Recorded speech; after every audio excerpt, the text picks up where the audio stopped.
So this is the NAATA Newsreel, Volume 2, and we're here with Kartar Dhillon, who is the subject of the film Turbans, and who's also one of the elders in the South Asian American community. So we're here to talk about her experiences and just get some insight from Kartar Dhillon. So, give me time. Okay, sorry. Gosh, I didn't know it would do that. Ha!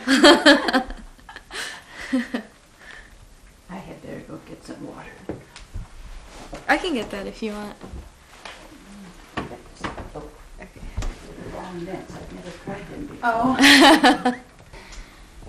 Okay, so I guess we can start with your dad's immigration story, because you were telling us a little bit about that last time. Yes. Well, my father came to this country,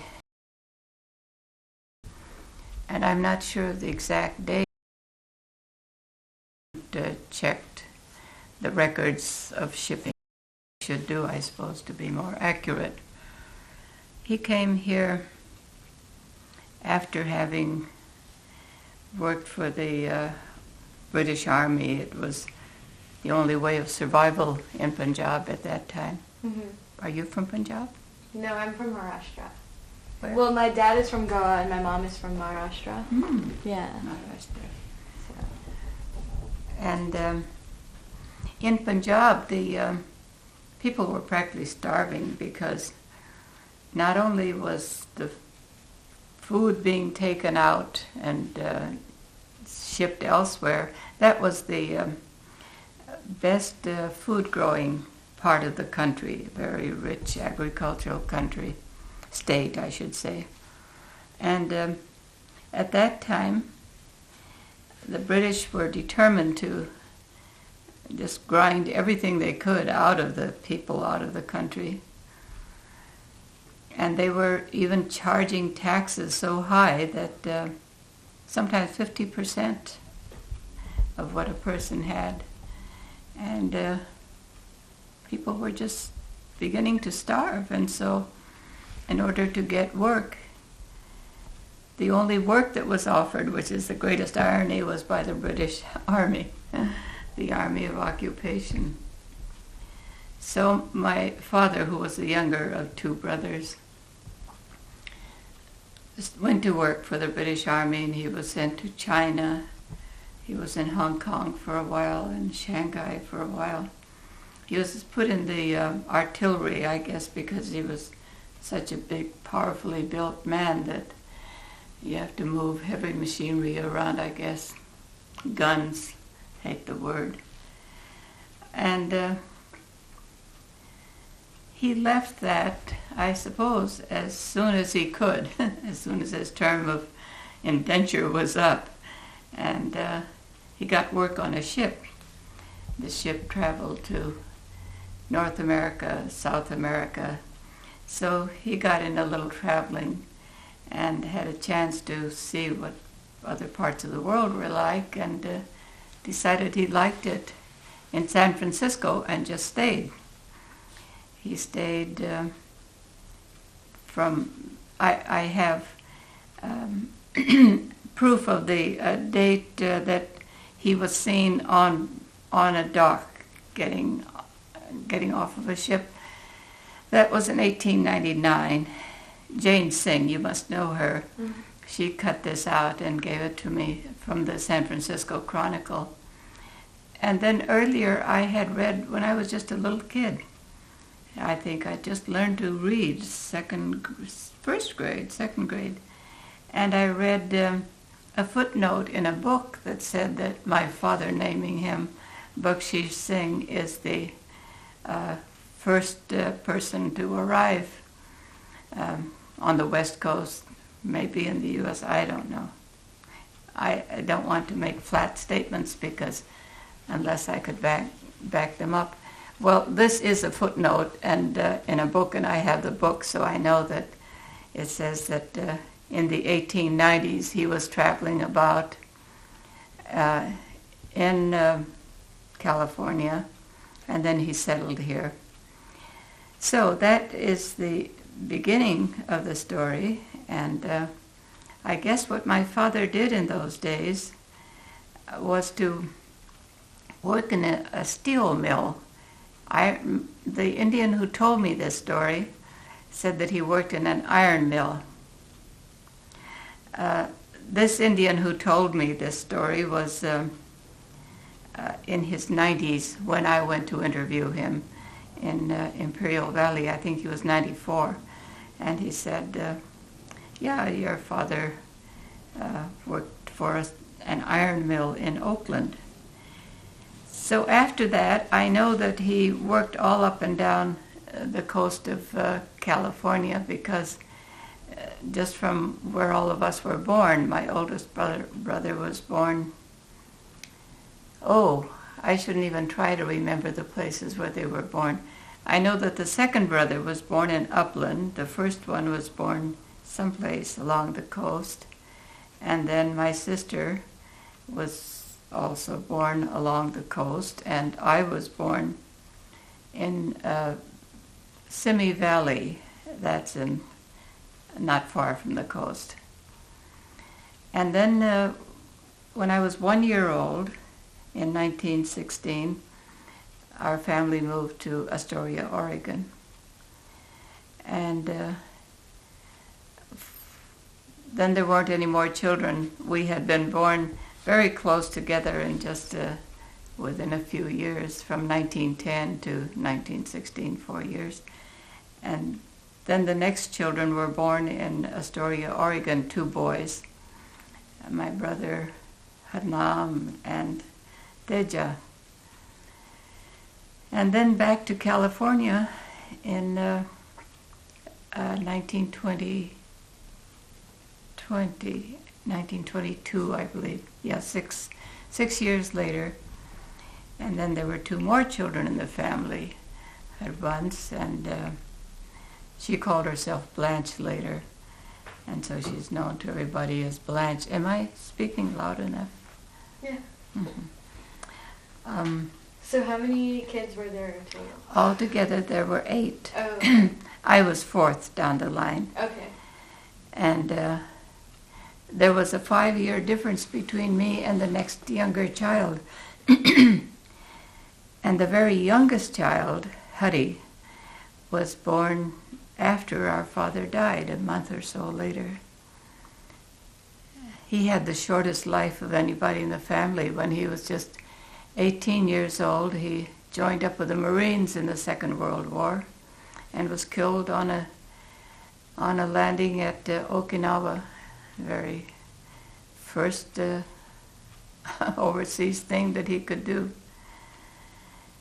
And I'll be skipping around because one thing leads to another. Speaking of him being in service, 4 of my brothers were in service during the war, during the Second World War.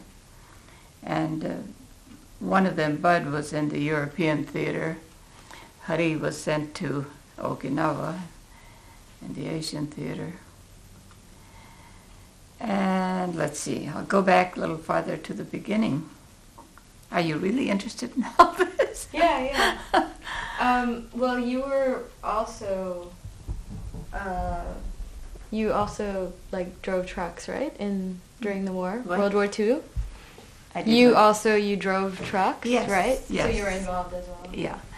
Yeah. During the war, I guess everything changed for just about everyone.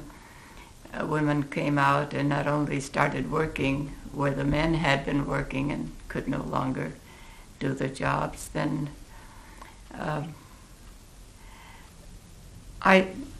driving trucks is one thing I did. That was working for the Marine Corps. I drove trucks and jeeps and weapons carriers and whatever needed to be done.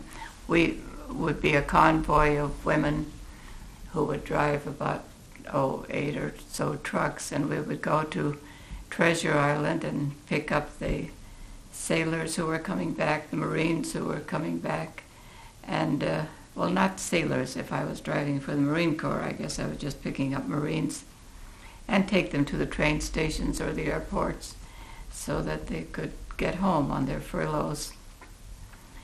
And that was just one job that I did. And the reason that I did that job was that I was always looking for something a little more interesting and a little better paying than whatever I was doing. But that was along the way a bit. Before that I was working in a machine shop, and everything was war. I hate the word, I hate the thought, I hate wars, but it's part of everybody's history. We were making small parts for Navy machine guns. Brooks Camera Company had been made into a machine shop to produce these parts. And we would just, in our part of the work, we just had the blueprints for one part of whatever was being designed or built. And other shops had other parts so that it stayed secret. All this energy that goes into making things to kill people with. Well, it's a sad time right now with everybody rushing to war again. It's really a bad time. It seems unbelievable that we could get into a war without knowing who we are fighting or why we are fighting. Don't know who the criminals are who did the terrible thing on September 11, was it? We don't know who they are, but we're going to kill a whole lot more people, innocent people, just to say that we're going to get the criminal. I hope to get the criminal fast so that my little great-grandson won't have to go. Is he... He's 18. Oh, he's 18, right. A lot of people are worried about that. Well, how would you say, like, this is... Because, I mean, you were around for World War II, Vietnam, Korea. Like, you've seen it all. So how do you think this particular situation is different from those? Or is it at all? I don't even know. Having not... I think every war is for profit. Somebody's making profit off of it. That's the hideous part of it. All these people who will be killed because somebody else will be rich. I really don't want to talk about wars. I get all choked up.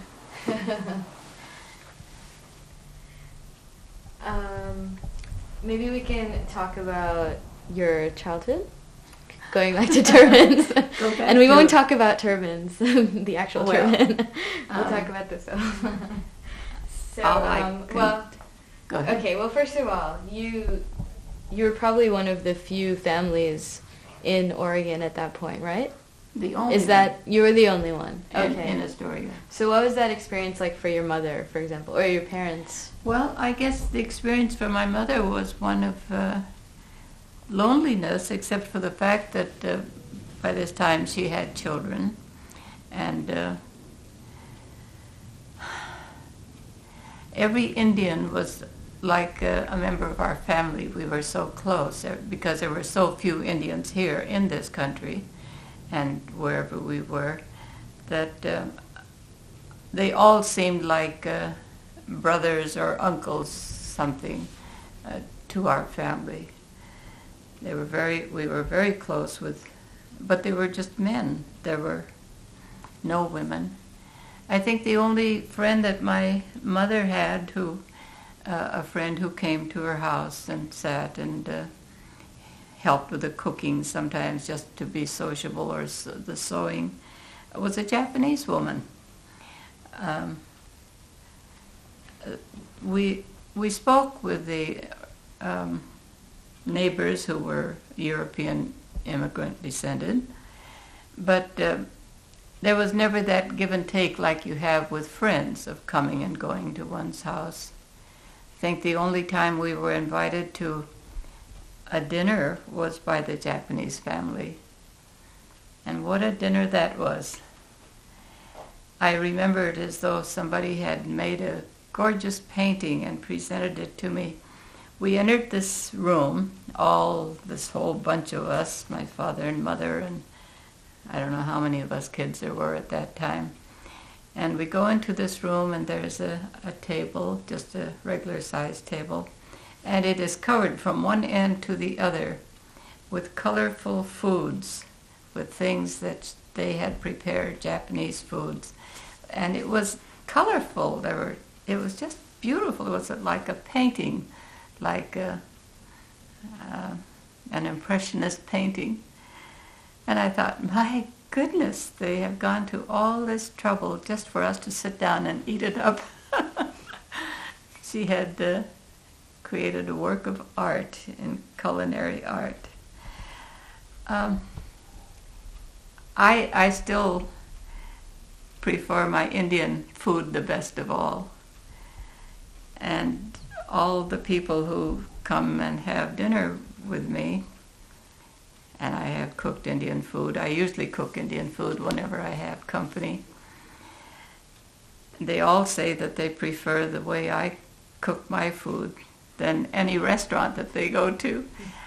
It may be because I don't use pepper. I don't make it hot. And I don't know why they would say that. I guess just leaving the pepper out lets you taste the food a little more. And now that I've gotten older and am more concerned about not eating fatty things, I don't put in as much butter as I used to. Sometimes I don't use any. And still, even I had lunch with one of my grandsons a couple of days ago, Sean, and he said the same thing. He said, there are 5 Indian restaurants near where I live now. This is San Rafael. And he said, but you know, I don't like any of the cooking in any of the restaurants as much as I like yours. And I suppose that part of the reason people like my cooking is that I have also learned how to cook American-style food. And so it's a little combination. Now, how do I get off of this subject? Life, I guess. What? Much like the rest of your life, right? Yeah, right. Yeah, it is a combination. So, what was the experience like for the kids growing up in Astoria? Because there are 8 of you, right? So. Yeah, at that point there were just 4 there were 4 in the beginning. Okay. Erica's, so the era, yeah, okay. Erica's film is not doesn't stick to actual facts. It's a narrative based on the facts. The facts are that there were 2 brothers older than me, and then a sister older than me, and then I'm the 4th. And the 2 younger brothers were born 5 years later, so they wouldn't be the ones who wore the turbans. It was my older brothers. But one day Erica called me and she said, do you mind? I think I'm going to make you the older sister, older than the 2 brothers. And I said, why should I mind? It's just loosely based on my memoir anyhow. And I hadn't meant for it to be anything special. I just sat down one day and decided, I'm trying to improve my writing. Why don't I just write about a happy time in my life? And that was Astoria. So I wrote it. So when you write the happy times, you also remember the unpleasant things. And Erica had to do without snow because she went to enough expense making the movie, taking all the equipment up to Oregon and dragging everything up. So she couldn't wait for snow. She had to do it when she did it. It was snow fights that we used to have. As we were walking to school, boys would come and just toss snowballs and knock my brother's turbans off. And we would help them by rolling snowballs to ammunition for them. Let's see. There's so much to talk about, it's hard to decide what would be of any value for you to hear. So the film is based on your memoir, right? But it's mostly about the sons? Yes. About the brothers? Yeah. Well, you've seen it. Yeah, You yeah. know it is, yeah. I don't think I will talk too much about the film because Erica has talked about it. I mean, it's in her court. I can tell you what it was like to go up to Astoria while it was being made. Sure, yeah. I was just there for 4 days, and the making of it took much longer than that. Well, I didn't realize that I had done something special until I arrived, and everybody's honoring me. Oh, here comes the what was it? The one who started this whole thing, the whole process of the film being made. And but they relaxed. Everybody relaxed very shortly after meeting me. They knew they didn't have to have me on any pedestal. And it was really fun because the food was catered. Erica had arranged for somebody to bring it all out to our set, and the set was a pasture. The set was not just a pasture, but where we ate our meals was a pasture, and there were bales of hay, so we used those to sit on, and that was fun. And the old man who had, I should remember his name, but I don't. I'm not going to try to remember anybody's name. Mm-hmm. He would come out and watch, and a lot of people would come from the town and just stand and watch. And this older man who owned that property, he said that he had seen this a van load or car load of young people driving back and forth across the bay from where his house is, but a very small inlet of the bay. And he said, I wondered what on earth they were doing. And then one day they found their way around on the land and came into my driveway up to my house and said they were going to make a movie and they were interested.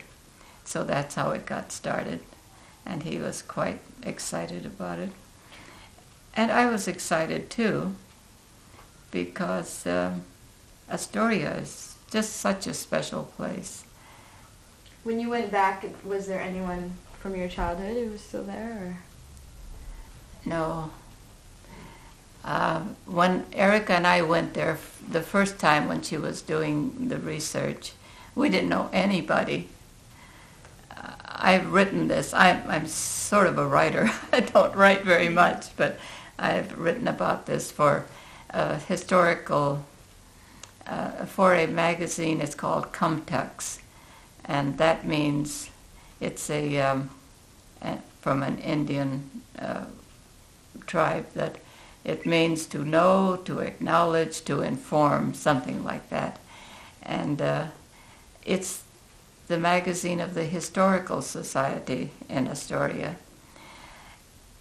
And in that, after we finished our research, Erica and I, the editor of the magazine, Lisa Penner, asked me if I would write about having been there and done this. And so I did. And if it was possible to get a copy of that, but I think it's out of print. I've told all about what it was like coming back there. I had left Astoria in 1922 with my family, and I went back there, I guess, in 70 years later. Not many people are around that much longer.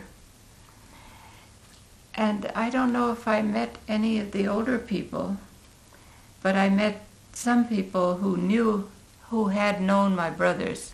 So I did meet, that's right. I met several women, and two of them had known my brothers and had known when we lived there in this place right next to the river.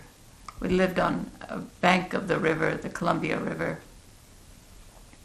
For anybody who knows geography, it's a mighty river. It's really wide. You look across it and you really think you're looking at another world so far away. It's Washington on the other side. So we lived there for the 6 years, and along with the happiness of just being with children and speaking their language, I guess I grew up speaking Punjabi and English simultaneously, because I don't know when I didn't know one or the other. But inside our house we were just completely Punjabis. Punjabi being the part of India that my parents came from. And we always talked about when we were going back, the children as well as the parents. And we were going to go back as soon as we could, because that was our home. We had to get back there. Of course, we never did, as you can see. But the happy things were that the children were our friends, all the neighbors. The ones who threw the snowballs lived farther away. We had to go up a cliff where there's a road that led to the school, and it was along that road that they would ambush. I don't know how often they ambushed my brothers, but it did happen more than once. But down below, on the bank of the Columbia River, there was a meadow, and around the meadow there were houses, and the people who lived there, their children became our friends. We'd have potato roasts on the beach. It was a rocky beach. And so we learned about Americana, what America was like in an earlier time, the kind that people who want America to be the way it used to be, that was it. That was good and that was not good, because during our investigation in the newspapers we discovered that the Ku Klux Klan, every member of the legislation in the year that we were leaving Astoria, 1922, I believe, was a member of the Ku Klux Klan. And that was pretty astonishing when I read that. So all these people that I was playing with and knew, they had all the attributes of racism and hatred for foreigners in that case being anyone who hadn't emigrated from Europe. If you came from anywhere else, you were an outsider. But for children, the outsider part of it changes very quickly. You forget about it when you start playing together and learning how to roller skate and how to walk with stilts and all the exciting things that children find to do. But there were nasty things that happened from adults. And one of the nastiest things was in the very beginning when we started living in this house on the bank of the river. One day we found a family of mice under our house, and they're cute. Any little newborn thing is cute. So we were excited. We were going to rush in and tell our mother, and she was the only one at home at the time. But before we did that, a woman was walking along the road. It was a dirt road on top of the bank. And so we showed these mice to her. We were so excited, we'd gathered them up. And she looked at us and she smiled very sweetly. And without any further description of her, she was white, she was blonde, and certainly very different from us in appearance. And she said, "Oh my, what are you going to do with that now? Make a curry out of them?" And here I was, just a little kid. I must have been 3 or 4 or something like that. And I remembered, it makes me boil even now to think of it. it was so insulting because we didn't even eat meat. You know, if she had been a little smarter, she would have thought of a better insult to pay to us. So that I'm just bringing these things up because it's just the way that people who are fearful of anybody who doesn't look exactly like themselves and doesn't eat the same food or speak the same language or wear the same clothes, that there's something dangerous about them and we have to be against them. So that sentiment has been playing itself up again recently? Never stopped. Never stopped. One just learns to adjust to it. You just feel alienated all the time. Well, you don't. I should speak for myself. I was alienated, naturally, because I was always the other. I was never one of us. But as I said the other day at the World Affairs, I don't feel alienated anymore because after I grew up, I became part of the workforce and started meeting all the adult European immigrants, and I was still an outsider, but I was an outsider until I was really grown up and working.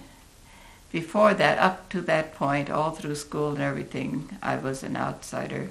But when I started working, doing the same work that all the other women were doing, then I wasn't an outsider. Then I made very close friendships with many women and men. Growing up was really nice because then I became a full person instead of that schizophrenic person that was one person at home and another on the outside, adjusting to others. And I became a whole person because I was like them and they were like me. We were good friends. And then I got into the labor movement in the city, in San Francisco and in Los Angeles. And the differences between me and the others were less and less all the time. So the alienation is gone. Not because I made any effort to assimilate, but it happens. Wherever you are is what you do. I'm really just meeting my own people, that is, the people from India now, because of the migrations, the recent migrations. And I'm just, there is more difference between me and them than there is between me and the European descended women that have been my friends all my life, because they come from slightly different mores, and I have adjusted to the mores of this country, which is a great. It is a greater freedom, and it isn't a greater freedom. When I go to India, I went one time in 1972. I felt like I had come home because all the people in the country, in the villages, they were just like my mother had been. And I just felt wonderful, like I'd come home to my own family. But in the cities, it was entirely different. I was very unhappy there because there was so much poverty. I was walking, I told you I would skip around. There's just too much memory. I was walking along through a bus station one night, coming off of a bus to get home to where I was staying in Patiala, and I almost tripped. I thought it was a bag of mail or something. It was people lying there asleep. That was the only place they had to sleep in. It was horribly shocking to me. And look at me now. Walk down any street in a city and it's worse than it was in India. There's so many rotten things in this world, and they're all brought about because of the greed of the people who have gotten there first and grabbed up what there was to grab up. I'm glad that I had the experience of working through unions and knowing what it meant to demand my right as a worker to get the right pay and the right conditions. If I had stayed in the country and just been a farm wife, I wouldn't have had the understanding I have now of what's wrong with the world. And I know what's wrong with the world. It's the people who are workers produce all the wealth, but they don't get to enjoy it the way that the people who control the wealth through their factories and their corporations and grab it all up. You wonder how a man like Bill Gates could sleep at night knowing that he's hogged up all this wealth while there are people who don't have a toilet to use in the city because they have no home. I don't have much admiration for people who make it rich unless they have an understanding of what it takes to have a really civilized world where the wealth has to be distributed and must be distributed for any reasonable society to continue and make this world a better place instead of the way we're changing it into a worse place, destroying all of our air and our water and everything. It's interesting that you brought that up because I don't if you remember the Pakistan and India nuclear bomb testing in '98. At the same time as that was going on in the subcontinent, over here in New York, Pakistani and Indian cab drivers, had the largest labor strike, taxi driver strike in the history of New York, I think.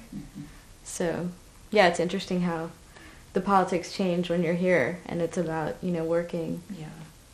Yeah, we act like we're the only ones who know what's good for the world. We act like we're the policemen of the world, like we destroyed Kosovo. In our name, we didn't.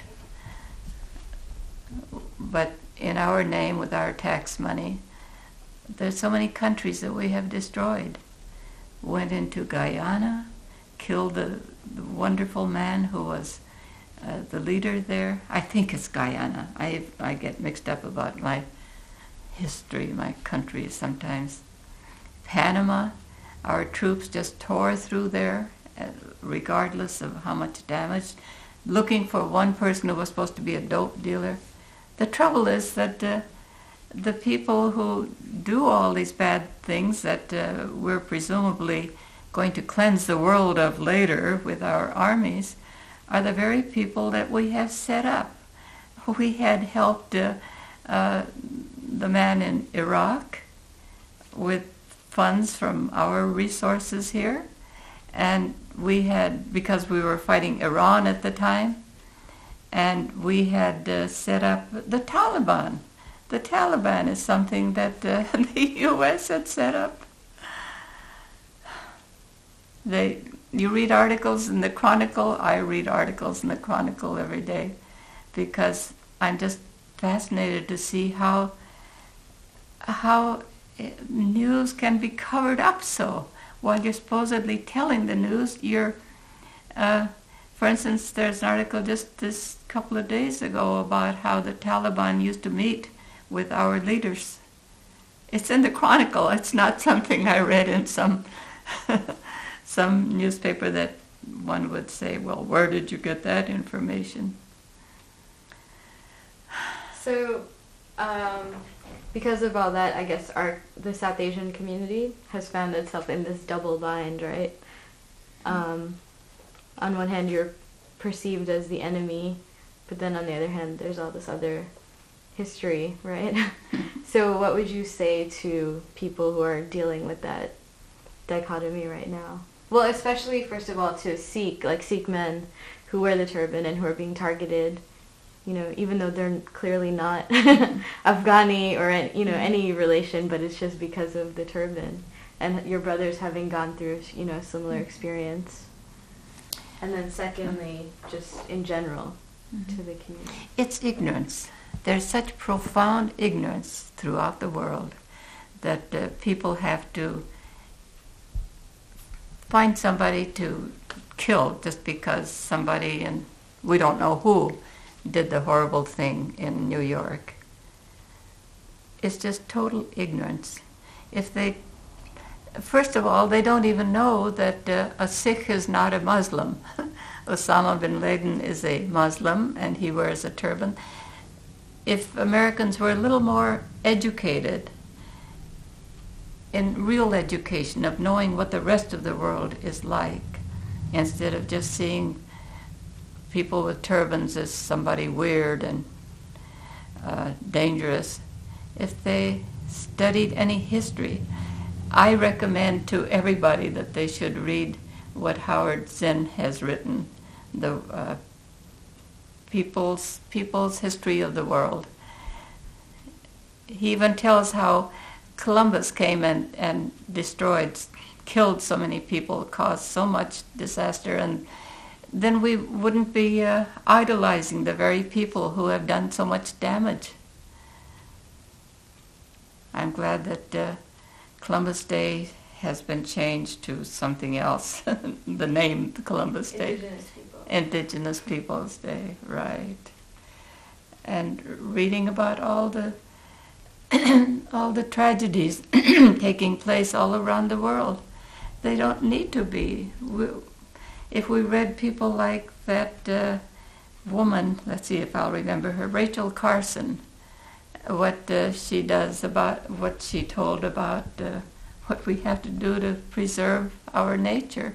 Instead of that, our president refused to join in and getting, what was it, to something that where we could improve the air quality, and he was the only one who voted against it. I don't know which president that was. It was probably Clinton or somebody.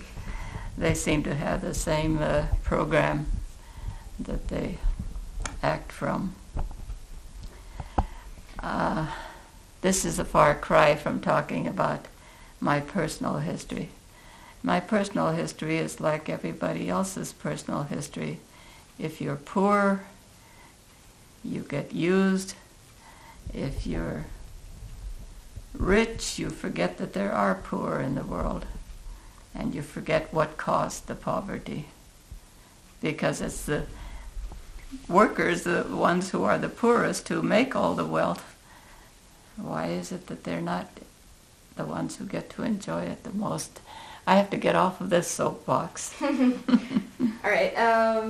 I remember at the World Affairs Council you said that you were divorced, right?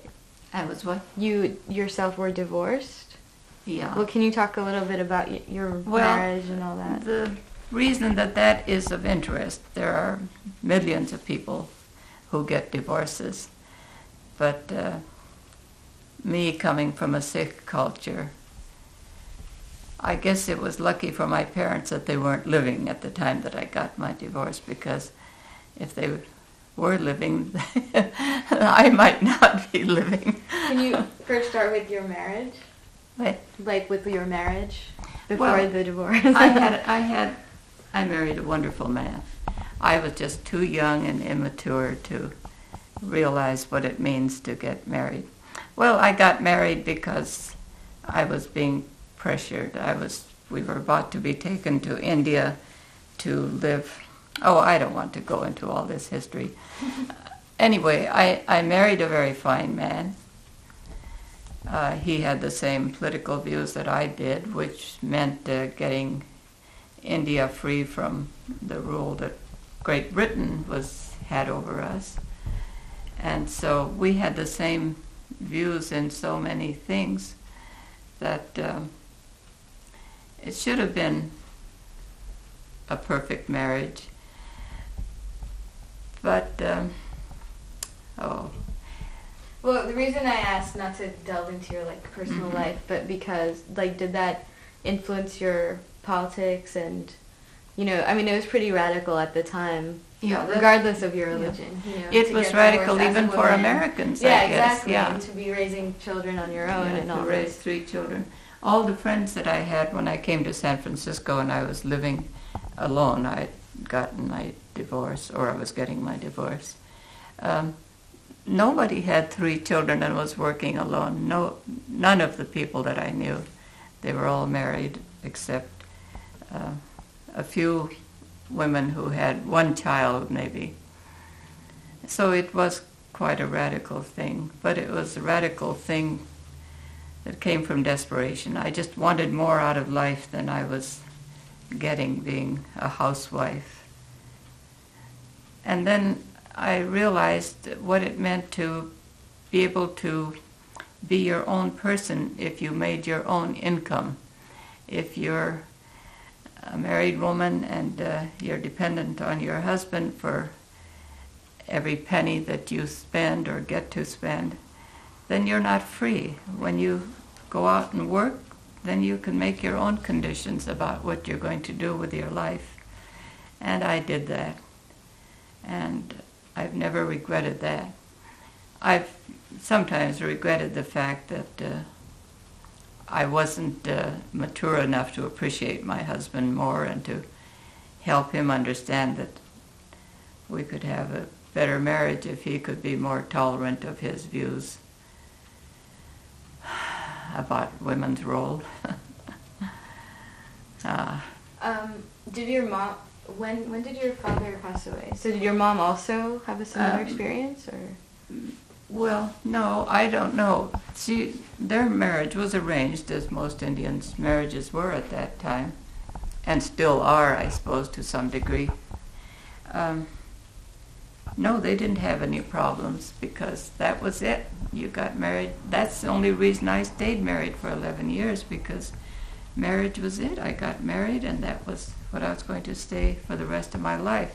So that was the way it was with my parents. There was just no concern about what's wrong. Everything was very happy in our home. What about after he passed away? Because you said your mom had... Then she became very worried about,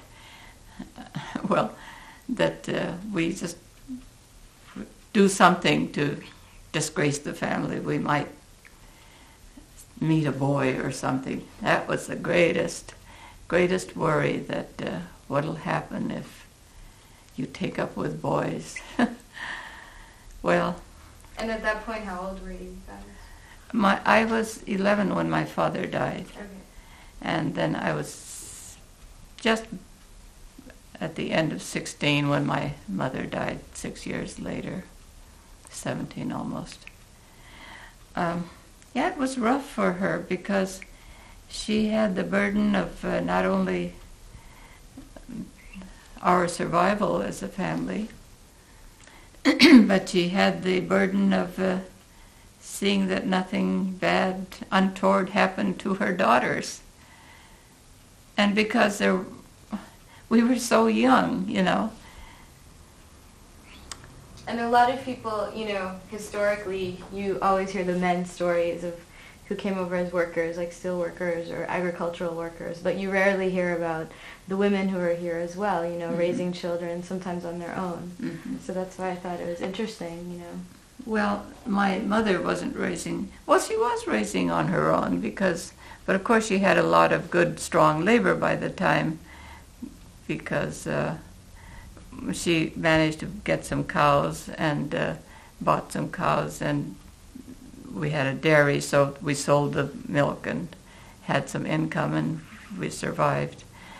And also, probably every Indian at that time raised a garden, and so all of were vegetarians anyhow, and and we had a cow.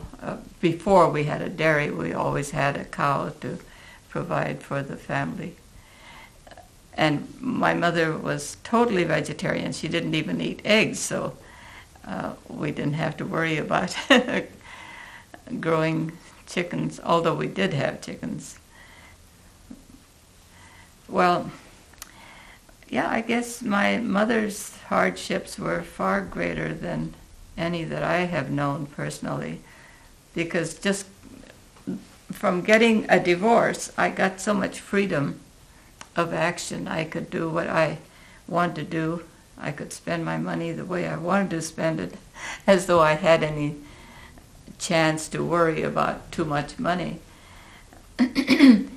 But my mother just had to, well, it must have been very lonely for her, because she didn't understand us and we didn't understand her.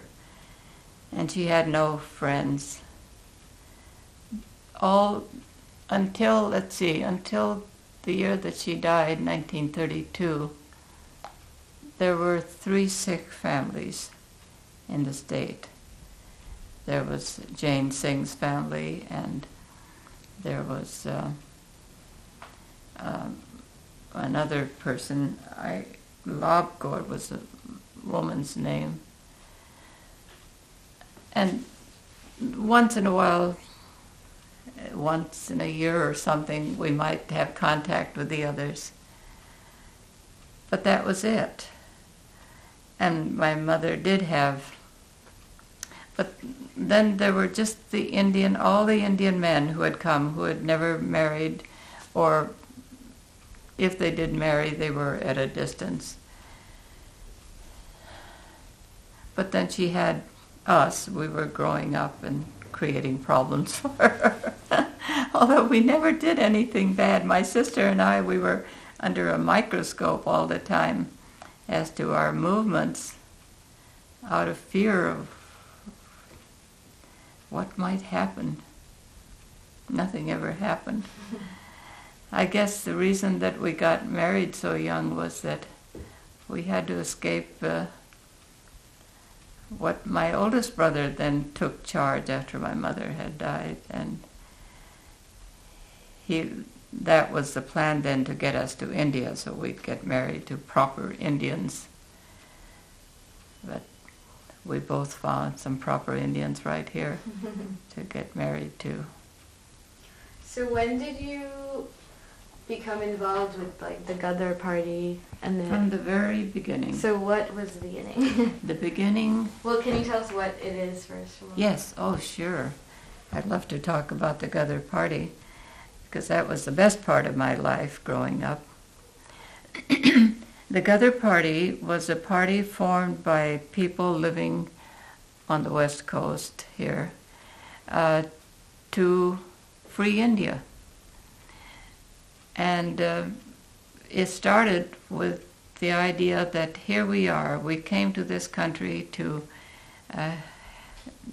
improve our lives. Instead of that, we're treated like dirt here. The immigration was cut off completely in 1917. No more Asians could come. Well, I shouldn't say Asians. No Indians, what I know about, could come.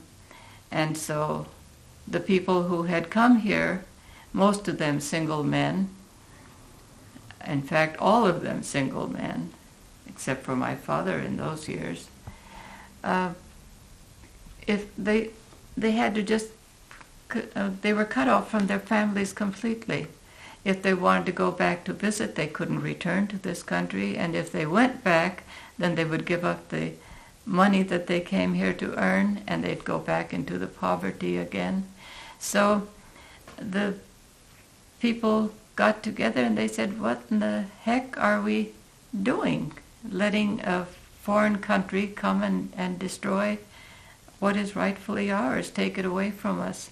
So they started this Ghadar party, and it meant, I think Ghadar means revolution, that we're going to free ourselves from the imperialist hold on us.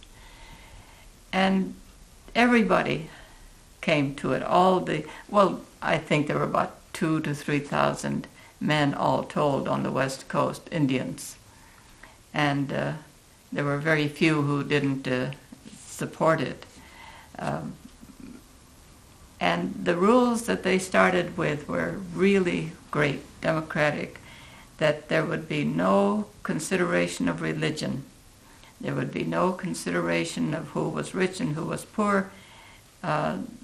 We had one object, and that was to free India so that we could act like free human beings here in this country or anywhere, that we would be free. We would have some pride in being ourselves. When they collected money, 3 men would go out. There would be a Sikh and a Hindu and a Muslim together. We're all brothers together. Sisters, forget about them. There weren't many around anyhow. And but at that time in America, legally, everyone was called a Hindu, right? yes, right. Yeah. Well, not legally, but that's what they... That was the kind of in this profound ignorance that I have mentioned, it was... Well, the country was Hindustan, and so they just shortened it to Hindu for all of us, whether somebody was a Hindu or a Muslim or a Sikh or whatever they were, or Christians. I was amazed when I went to India to find Christians there. And they were Hindustani Christians. They were not European Christians. So the Ghadar Party was established in Astoria, Oregon. I learned this later, and it just amazed me that how important Astoria was in this story.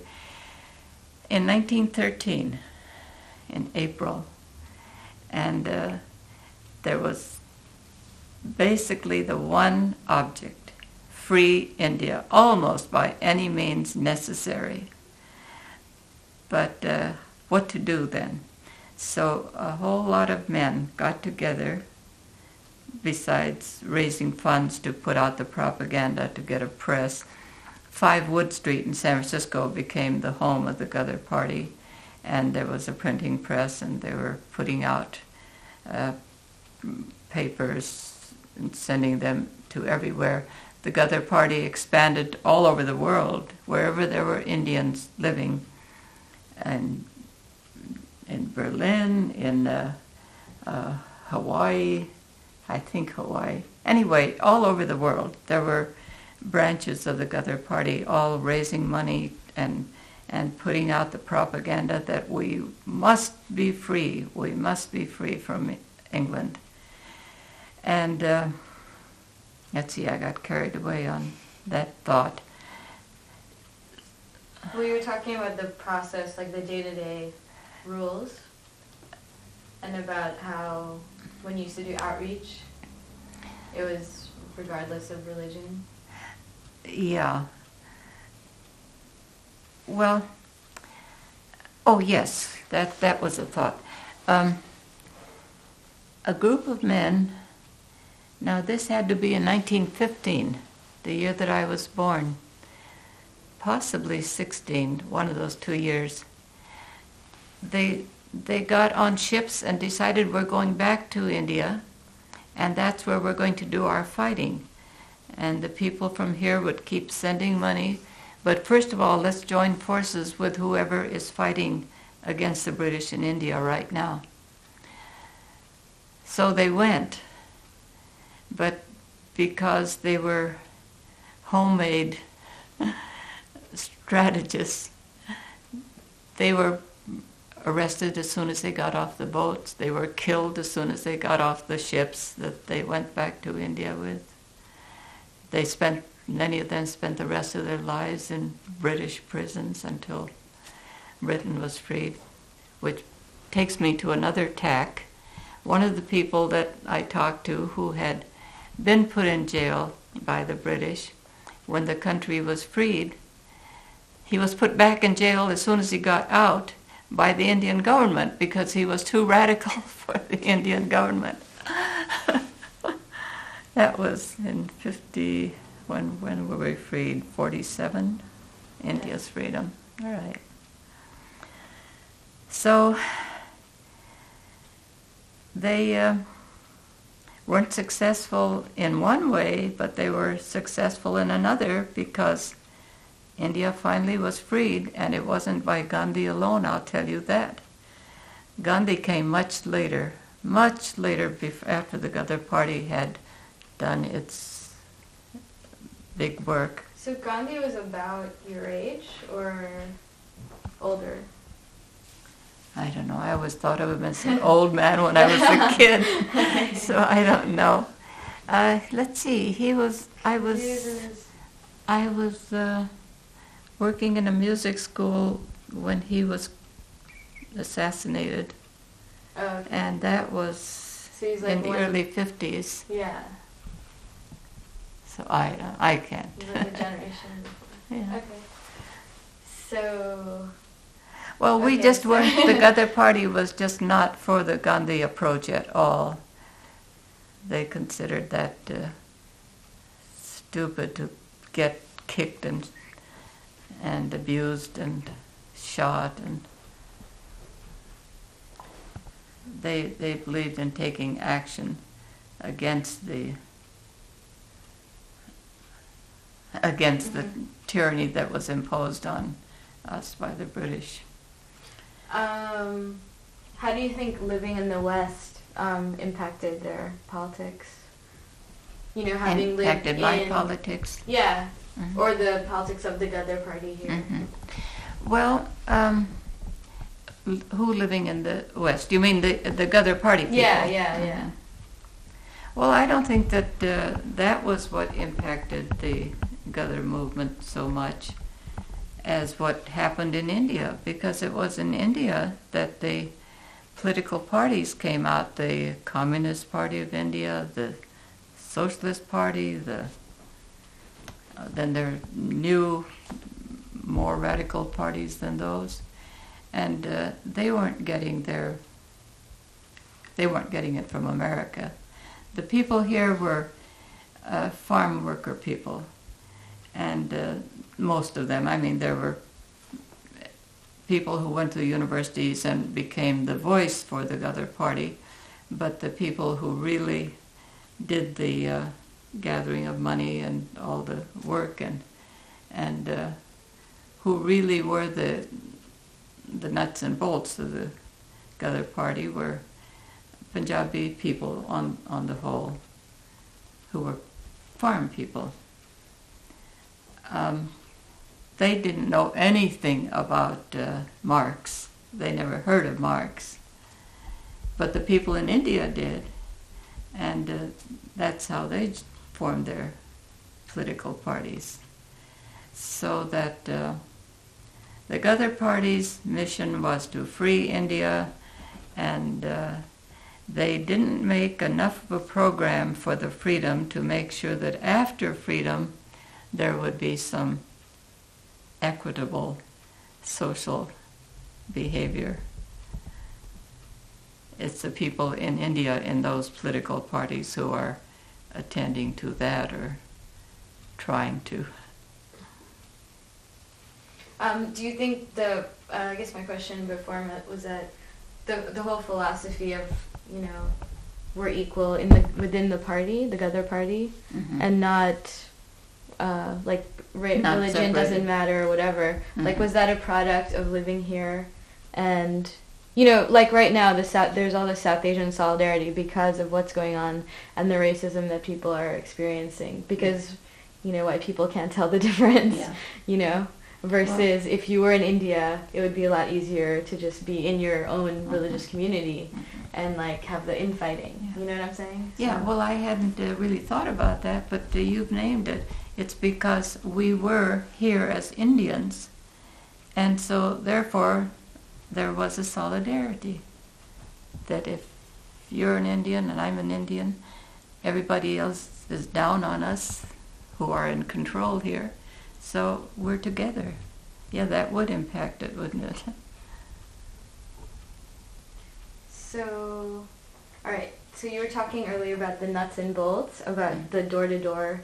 Mm-hmm. Can you go back into that? Well, my father made a contribution in his name is not really known outside from the fact of when he came to this country. Somebody from Vancouver called me one day and he said, I can't see anything about your father anywhere. I can't find anything in any paper or book or anything. And I said, well, how many people get into papers or books? He was just a working man, a wonderful person, and he had a goal of getting his children educated and providing his family with a good life. That's not something that gets written about. He didn't go run for offices, although he was in the Sikh temple in Stockton. He always was part of that, both my parents, and he was always part of the Ghadar Party. But he wasn't in the leadership of the Ghadar Party. He had 8 kids, 7 kids before he died. He had other obligations that he attended to. He sent one of his sons, now I take that back again, he didn't send him, one of his sons, Bud, my brother Bud, when he was 12 years old, joined up with a mission that was going to India to start a revolution. There was a Raja who had been deposed by the British. I've written about this in a book, and I won't go into that, in a booklet. I won't go into that now because it's Bud's story. Now, a man who will let his son, 12 years old, join a group of 7 other men to go with somebody who says, I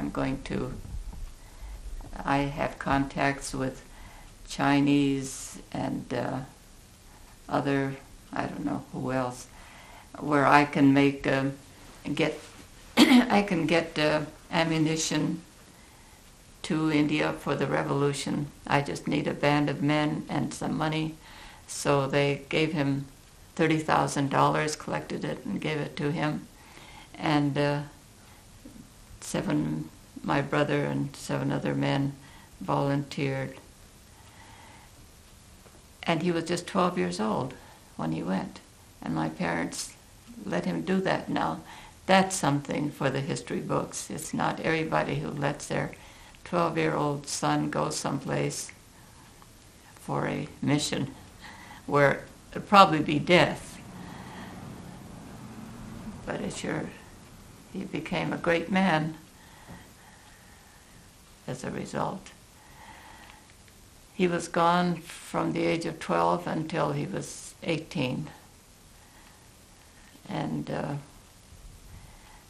he came back just before my mother died. The year later, my mother died. So at least... And then there were all these younger kids to take care of, so he couldn't go on with the work that he wanted to do. He wanted to go to Spain to fight against Franco, but joined the Abraham Lincoln Brigade. He couldn't do that because there were kids to take care of. So what was your involvement with the Ghadar Party? There isn't any Ghadar Party. There's just a memorial. But even the memorial has been downgraded by the conservative Indian government. The building that we had, the 5 Wood Street, was the memorial, should have been the memorial, but the building was turned over to the Indian government when the freedom came. And in short order, the Indian government tore it down. And it took years before, with the clamor of people, that we have to have our building, our memorial to the Ghadar Party, that then the Indian government put out this squat little building on the same site. But you can't even get into it anymore. After many years of not being in touch with the Memorial Committee, I joined them a few years ago, and about 4 years ago. And so we let it be known that we are a memorial committee, and what we want people to remember, that we helped free India, and who we were, how we were not bigots of any sort, we were not religious fanatics, we believed in the kind of liberty that democracy should bring. But I don't think it did. Not to India. So, you personally, were you involved in the fundraising or in the what side of it? No, I was a kid. I was a kid. It was my parents who were... Oh, okay. We were just part of it. It was our life. We lived it. Mm-hmm. All the people, just like you pointed out, that being away from home and being under such adverse circumstances, that it brought us together, the Indian people who were here. They were so close. Everybody knew who everybody else was. Somebody lived in Los Angeles, he knew who the people up in Sacramento were, or the people in Seattle were, or even up as far as Canada, who the people were. They were like a family almost. And the glue that bound them was fighting for India's freedom. Well, I don't know, I think the best part of my life is something I didn't talk about, and that was working with the unions. I did all kinds of work, not just drove for the Marine Corps. First job I got was as a car hop. Do you know what a car hop is? Yeah. Well. So what year was this? That was. I should write down dates to try to remember things. Was it before the war? Or? Yes, it was before the Second World War. Okay. Mm-hmm. Car hops work outside of the restaurant. They carry your food to you on a tray and stick it on your car. And a car. What? Did you have to wear roller skates? Wear what? Roller skates? No, I didn't. We walked. But we worked at night mostly, so we wore long johns. You know what they are? Long underwear like men wear to keep warm underneath the uniform that we... there was no pay. They didn't pay us, believe it or not. I heard Harry Bridges point this out. Of course, I knew I wasn't being paid. We were told that if you don't make $18 in tips during the week, we will make up the difference for you, the boss said. So you made about $18 in tips so that you worked without pay, even had to buy your own uniform. Harry Bridges, you know who Harry Bridges was? Harry Bridges came from Australia, as he was a seaman, a longshoreman, and he built up the Longshore Union, the Longshore Union. It was the most powerful union, possibly in the world, but was certainly in this country. He said that there was a shape-up every morning. People who were to work unloading ships that day, they would have to come 6 o'clock in the morning and be standing there, and then the boss of the organ company or the ship would come out and say, you, and favorites, whoever he felt like giving work to. And that kind of degrading thing to get it. Well, after the union, there was a hall, a great big hall, and you elected your officers, and you paid your dues, and you took your turn on the jobs. And it was a great, great thing. But the employers were so threatened by it that they killed 2 people during a march that the workers were having. 2 people were killed right on the waterfront. And I think it was right after that, I hate to get my facts wrong, but I probably will, that the whole city shut down. All of the workers went on strike. Just shut the whole city down for, I don't know, I wasn't living here then. I came just right after that. And it was that powerful. So, my first job for myself personally was working as a car hop. And so I got a little education in how to serve food. And so I worked as a waitress for a year or 2. And the good thing about working as a waitress was that I'd get a pittance of a pay, and then the tips would make up the rest so that I could, this was after I was divorced, then I was living in San Francisco.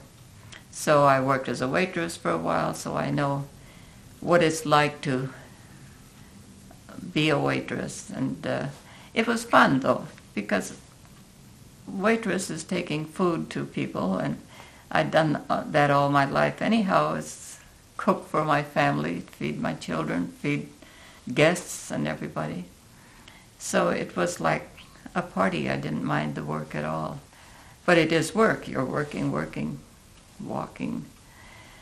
And then later the Marine Corps business came up. I worked as a driver, and I don't know whether it was earlier or later that I worked in the machine shops, and that was exciting, learning how to operate machines, to set them up and everything. I even worked with a tool and die, which is you make the parts that the machine shop produces, but did a lot of exciting things.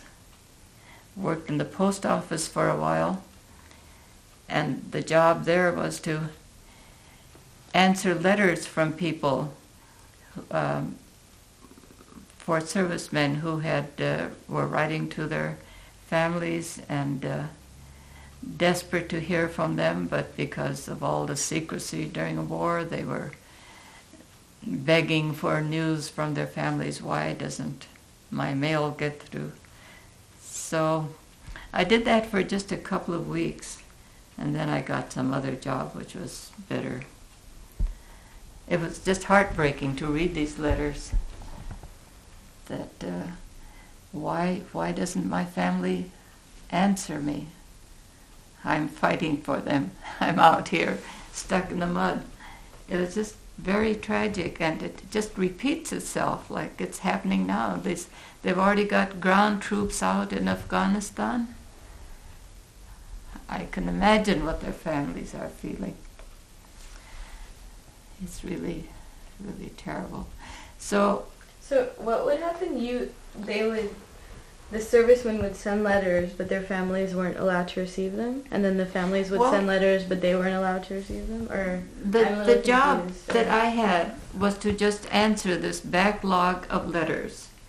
There was a stock letter. Well, I didn't write anything. I just typed stock letter to answer this letter. There was a woman who read the letters and said, and made piles of them. This letter got this answer. These letters got this answer. So there were just stock things to calm the soldiers who had written them, just stock answers to them. Why the letters didn't get through, I don't know. I do know that when my little brother Huddy died, long after I got the notice of his death, all of his letters were sent to me. He had written letter after letter, of 10 letters at least, saying, why has the family forgotten me?